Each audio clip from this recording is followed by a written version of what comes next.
A teenage coming of age movie sounds dramatic and probably painful. Let's talk about Edge of Everything.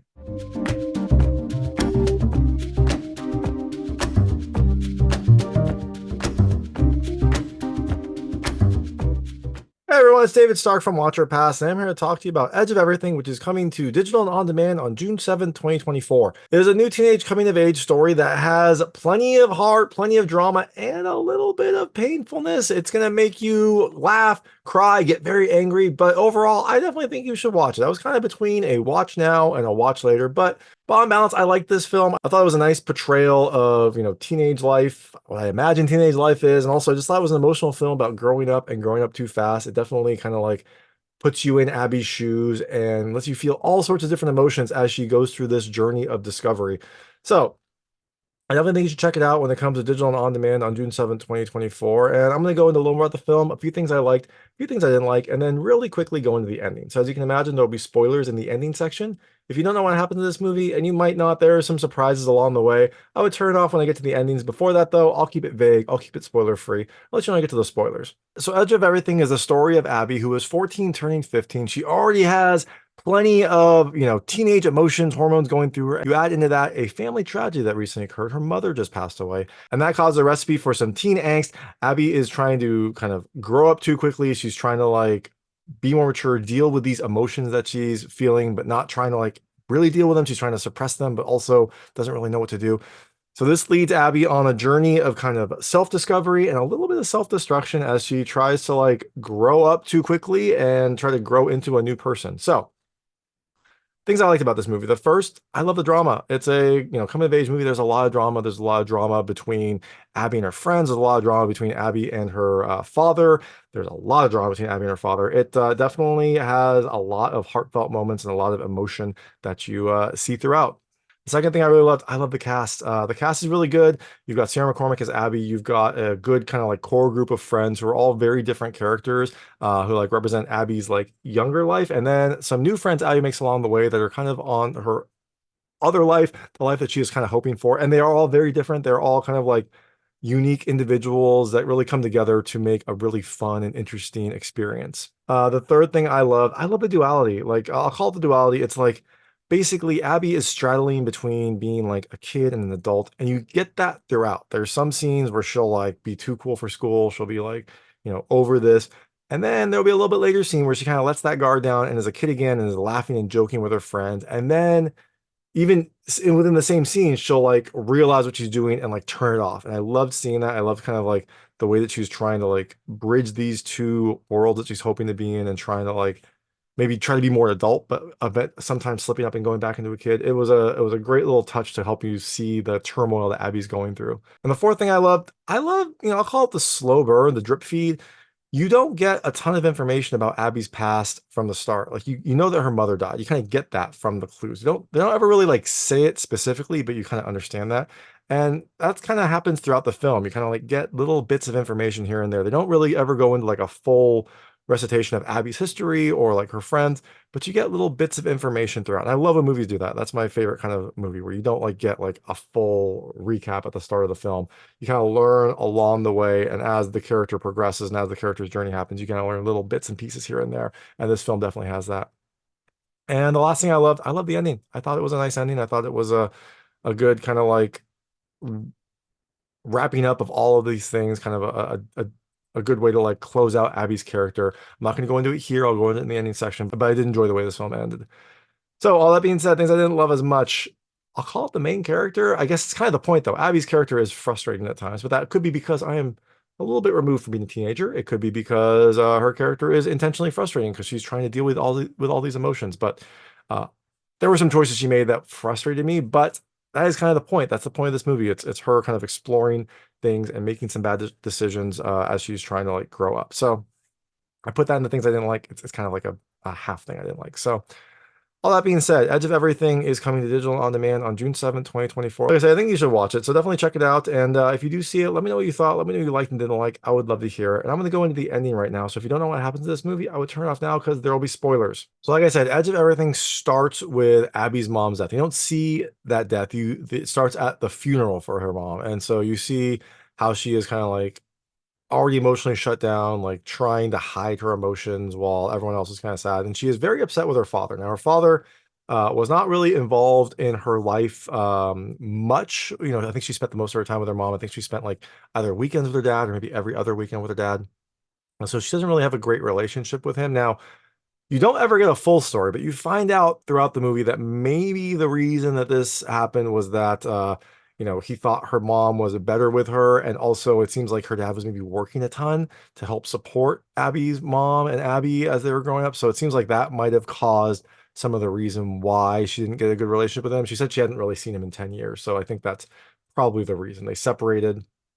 And he was working a ton to try to support them. And then even after they separated, maybe they separated you know, in that time period, and even after they separated, he was still working a ton. Now that her mom is dead, Abby is living with her dad and his girlfriend of 4 years. That is causing a lot of friction as well. So you see this kind of like emotional turmoil going on with Abby. Plus, she's also turning 15. She's turning 15 in a few days. So she has a lot going on. She starts to get a little rebellious. So it starts off small. It starts off with her smoking a little pot with her friends. But I liked this scene too because like Abby's smoking pot and her friends are like, "What are you doing?" Like, no, I don't want to do that. And none of her friends want to smoke with her. And one of her friends even gets mad that she was like smoking around her because she's like, "My mom's gonna smell this on me. Like, what are you doing?" But Abby is rebelling. She's trying to grow up a little too quickly. She's trying to be more of an adult. And this just amplifies when she meets Carolyn, who is an older teen. I think she might be a senior in high school. Abby's a freshman. She is full on the rebellious spectrum. She meets her when they're all at a restaurant and she's like there drinking and causes a scene. She is out drinking, she is hooking up, she is kind of doing everything that Abby sees as like what an adult would do. And so Abby gravitates towards her and they become very close friends very quickly. And so now Abby kind of is straddling these two worlds. She's like friends with Caroline and like trying to do the things that she's doing, but she also still has her other friends who are maybe not as far along with her. And so this kind of conflict happens throughout the film. And so as Abby is trying more and more to be like Caroline, she hangs out with her a lot more than her other friends. She essentially neglects her like friends she's had for her entire life as she's trying to be more and more like Caroline. Eventually, Abby invites Caroline over dinner, and it's an interesting scene because like Abby asks uh Leslie, the girlfriend, and she's like, "No, I don't know if we've got enough space. I don't know if we've got enough food." And then she asks her dad. And her dad should have probably said no, like, Leslie already said no. But he seems to capitulate because the next scene is they are eating. They are all eating together. It's a very awkward dinner. Like it was interesting that Caroline had been like so rebellious, so like not caring about authority before. And now at this dinner scene, she's like on her best behavior. It's kind of an interesting contrast for her character because normally she would be just out there like going crazy, but now she is like calmly eating, being nice. And then this dinner, she seems to be on her best behavior. Like she's not saying anything, but no one is. It's a very awkward dinner. And eventually Leslie notices that Abby has her earrings. And it's something that Leslie expected before. She had like asked Abby if she'd seen her earrings, and Abby's like, no, I haven't. But now she notices that Abby is actually wearing her earrings. And this causes like Leslie to get really upset. It's something that she clearly sees that Abby doesn't respect her stuff. And so she gets upset about this. Her dad doesn't really discipline her because of this. And so Leslie storms off. Her dad storms off as well. And so after this dinner, Abby and Caroline hang out more. And Abby seems to continue going, downhill, I guess. She hangs out with Caroline and her new boyfriend, John. They go to the beach. Caroline and her boyfriend hook up. Abby is kind of like, keeps watch, makes sure no one comes by. She spends the entire day with them. And the entire day, her dad is like texting her, like, what's going on? Where are you? She just ignores them all. So when she finally gets back. It's dark. It's probably, I don't know, like 8, maybe, whatever time it would be. And her dad is like, "Where were you? Like, I was so worried about you. We were texting you. Why didn't you pick up your phone?"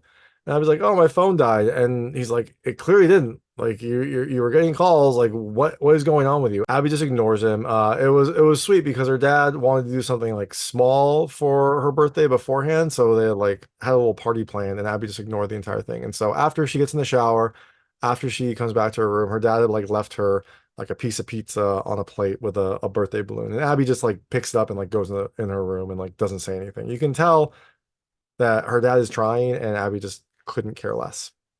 So now we go to Abby's party. Abby has been having this like birthday party planned. And I don't know, it seems like a cool birthday party. Like I would like to go to this birthday party, but Abby doesn't seem to care. It seems, I think in her mind, it's like a kid's birthday party. It is like go-karting, and then a sleepover. The go-karting sounds really cool. I would love to go go-karting, but Abby is too cool for it already. So they go to this party. She invites Caroline to the party. Her friends are go-karting. She is just over it. She spends the entire time like hitting on the person who works at the go-kart place, this kid who's like much older than her. His name is Dylan. And so she's hitting on him. She's not really interacting with her friends. She doesn't really seem to be having fun. And so she gives Dylan her number. They all leave from the go-karting and go back to Abby's place for a sleepover. And this is another scene where like Abby's trying to like straddle these worlds, but doesn't seem to be interested at all in the like kid version. So her friends are all goofing around, having a good time, and eventually Abby starts to, laugh a little bit at some of the jokes. I think they're singing, they're like making silly sounds, they're playing like a monster game, or like they turn a flashlight on someone, they have to like do like a ring kind of movement. And Abby starts to have fun with this, but then she sees Caroline, and Caroline's not really having much fun, and so Abby stops. Now, Caroline brought some stuff for the party. She brought a little cocaine, just liven up a little bit.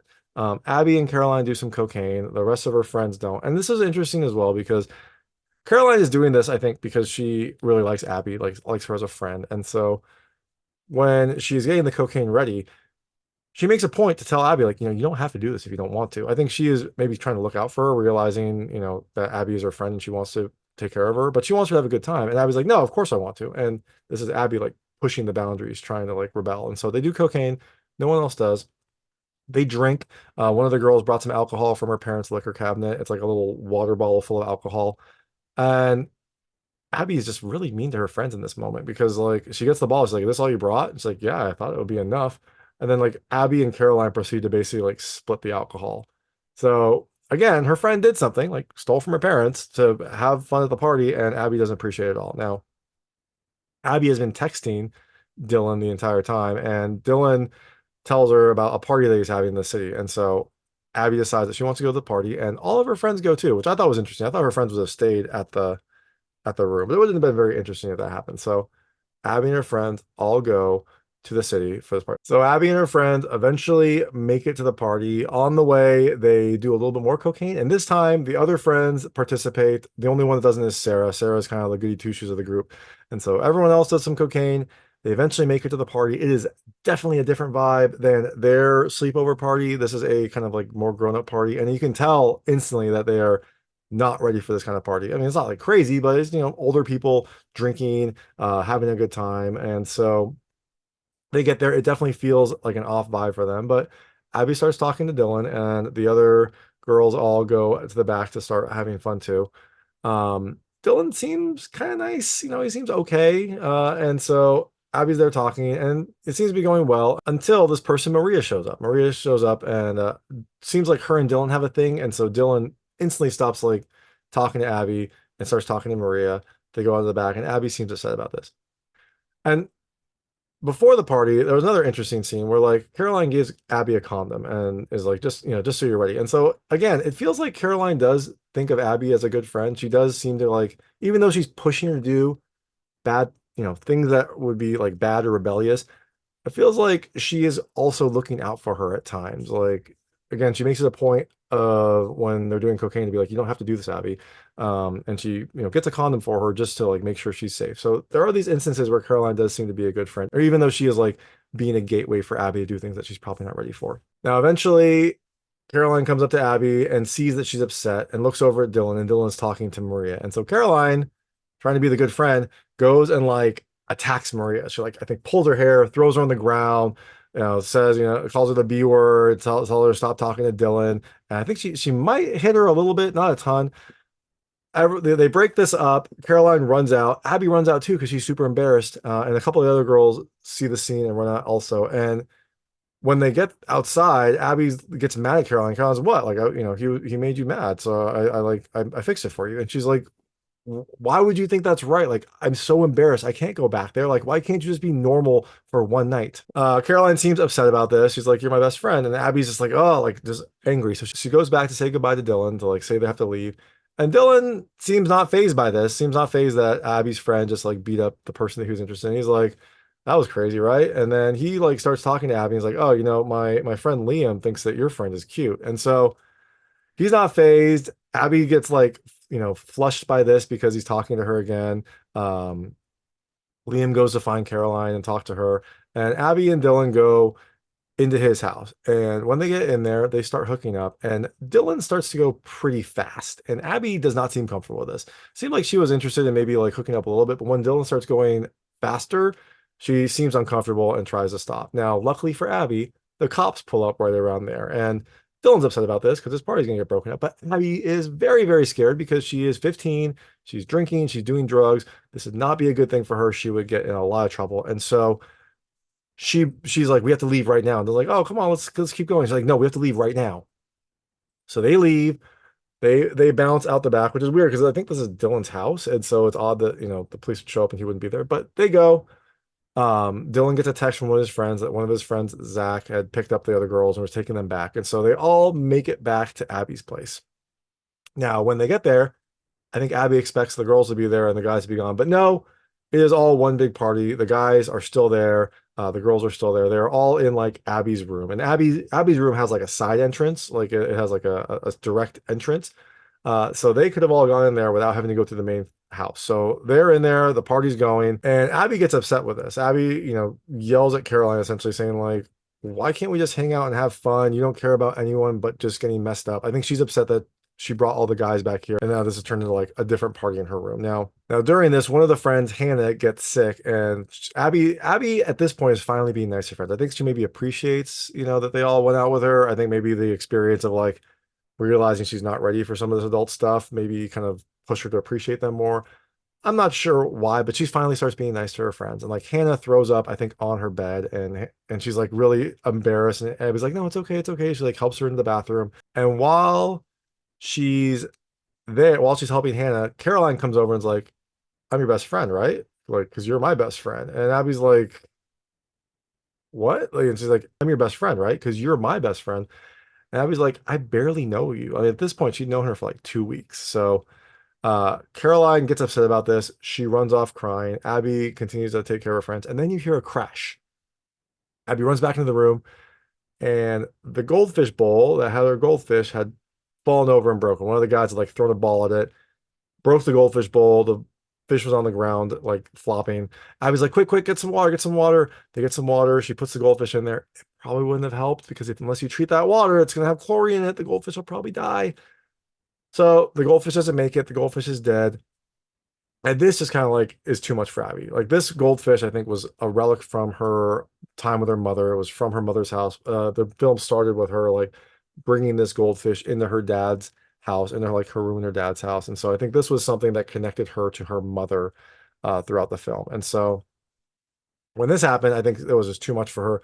She just laid down next to the broken bowl and started crying. And the guys finally get the hint. They all sneak out. And so after this, after Caroline leaves, after the guys all leave, Abby's just left with her friend. They all comfort her. It's finally like she's finally being a kid again. She's finally like appreciating her friends. She's all really sweet to them. They have a funeral for the fish. They dump it down the toilet. And then they start like talking and joking, kind of like they should have from the start. They joke about like where they'll be, things like that, old story, stuff like that. And they all fall asleep. And now the next morning, Abby wakes up. She gets out of bed. She wipes the makeup off of her face and she listens to her mom's voicemail message. Now, this was, I think, the last voicemail her mom left. So it's something that she listens to throughout the film. She listened to it at the start. She listened to it when she was like upset with her dad and taking a shower. And then she listened to it here when she woke up. It feels like it's like, something she's holding on to her mom. It's like something it feels like it's something that she's holding on to her mom's memory. It's using for comfort. And so she does that and then goes into the kitchen. And there we see her dad is there with some donuts and some coffee. Abby goes in, pours some coffee, realizes they're out of milk, and her dad's like, "Oh, you can have mine. Like, I'm fine with mine black." And so they switch the coffees. She sits down, she grabs a donut, and they just sit there in silence eating their donuts. And I love the scene. I thought it was really great. Like, no, there was no like big epiphany. There was no like Abby comes in and like apologizes. There was no like breakdown of crying, anything like that. Nothing that was too like dramatic. It felt, I don't know, I imagine very real. Like it felt kind of real. Like this is what would happen.